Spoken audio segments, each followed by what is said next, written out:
June 24th, 1992, Marion, Illinois. The end of an era, right here, in the middle of America. Today, John Gotti, the infamous Teflon Don, finally traded his designer suits for prison blues. The man who laughed in the face of justice, who strolled through courtrooms untouched while headlines screamed his name. Now he's inmate number 18261-053, locked away for life.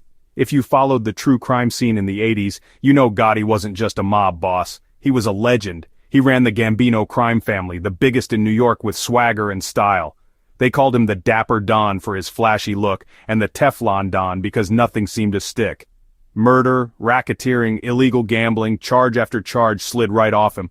Prosecutors tried, failed, and tried again. The city watched, transfixed. But in 1992, his luck finally ran out. The key? Betrayal from within. Salvatore Sammy the Bull Gravano, his underboss and right-hand man, flipped. Gravano sat in that witness box and spilled everything, over a dozen murders, extortion, you name it. The courtroom was electric. This wasn't just mob drama. This was the inside story, straight from the source. The jury didn't hesitate. Guilty on every count that mattered. The federal judge hammered down a life sentence. No parole, no deals. And now, Gotti's at the U.S. Penitentiary in Marion, one of the country's toughest prisons. No more limos, no more crowds, just steel bars and concrete walls. The King of New York, silenced. Law enforcement called it a huge win.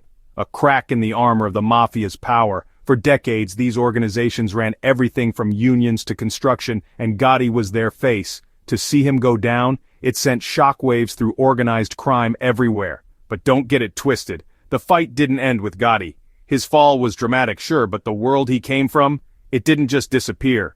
Still, June 24th, 1992. Remember the date? It's when the Teflon Don finally stuck. If you're into the stories where the mighty finally fall, this one's a classic. And trust me, I've got more where that came from.